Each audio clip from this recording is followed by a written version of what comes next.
आज की कहानी पूरी दुनिया में पक्षियों की 10,000 से भी ज्यादा प्रजातियां पाई जाती हैं।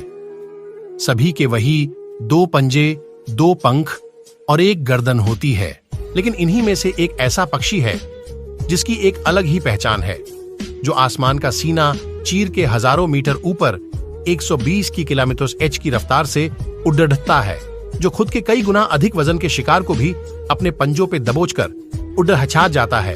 और इसीलिए उसे पक्षियों का राजा कहा जाता है, जिसे हम बाज के नाम से जानते हैं। और एक बाज इतना ऊंचा मुकाम हासिल करता है अपनी ट्रेनिंग और अपनी पुनर्जन्म की वजह से। अगर आप भी इस दुनिया में एक मुकाम हासिल करना चाहते हैं, तो एक बाज को बाज बनने का पूरा सफर आपको जानना बहुत जरूरी है, क्योंकि 25 से 30 की उम्र तक आने के बाद भी लोगों को रिस्क लेने से डर लगता है।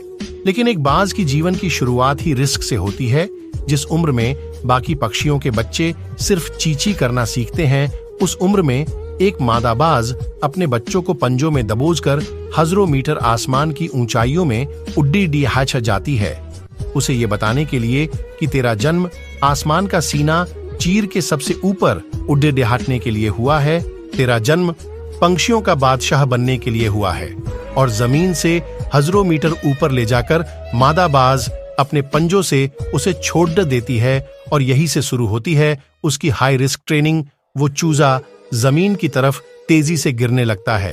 थोड़ा नीचे आता है तो उसके पंख खुलने लगते हैं। नीचे आते आते वो अपने पंख फड़फड़ाने लगता है। इतनी हाई रिस्क ट्रेनिंग होने के बाद इस दुनिया को एक बाज मिलता है। बारिश के वक्त जब सारे पक्षी आश्रय की तलाश करते हैं, तब यही बाज उसी बारिश में आसमान को चीरते हुए ऊपर निकल जाता है और बदल से कहता है, तू बरस ले, कितना बरसेगा? और फिर नीचे आकर चैलेंज करता है। एक बाज की उम्र लगभग 70 साल होती है। जब वह 40 साल का होता है, तब एक परेशानी उसकी जिंदगी में मौत बनकर आती है, जो आपकी परेशानियों की तुलना में बहुत बड़ी होती है। क्योंकि 40 साल की उम्र में बाज की चोंच इतनी मुड़ जाती है कि उसे शिकार निगलने में बहुत परेशानी होती है। उसके पंख भारी हो जाते हैं, छाती से चिपकने लगते हैं, जिससे उड़ना बहुत मुश्किल हो जाता। उसके पंजे लंबे और लचीले हो जाते हैं, जिससे वो शिकार को सही से नहीं पकड़ पाता। अब उस बाज के पास सिर्फ 3 रास्ते होते हैं। 1, वो अपने शरीर त्याग सकता है। 2, गिद्ध की तरह छोड़े हुए भोजन पे निर्भर हो जाए। और 3, सबसे कठिन और पीड़ादायक रास्ता, अपने आप को पुनः स्थापित का, फिर से आसमान का सीना चीर कर उड़ने का। और वो इसी तीसरे रास्ते को चुनता है और वहां पर अपना घोंसला बनाता है।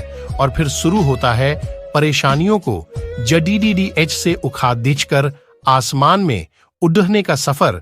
वह अपनी चोंच को एक चट्टान पर मार मार कर तोड़ देता है, लहूलुहान हो जाता है और इंतजार करता है नई चोंच के आने का।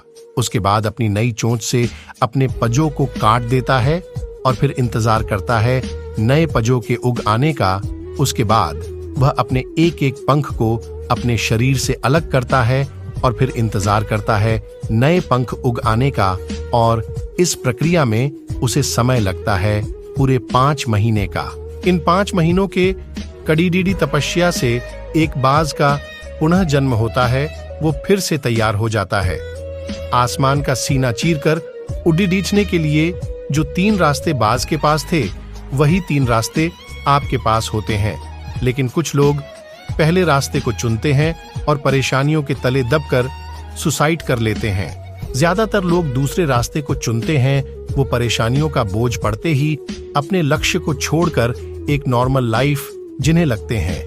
और कुछ वो लोग भी होते हैं जो इस परेशानियों को लात मारकर अपनी मेहनत के दम पर बाज की तरह आसमान की बुलंदियों को छूते हैं।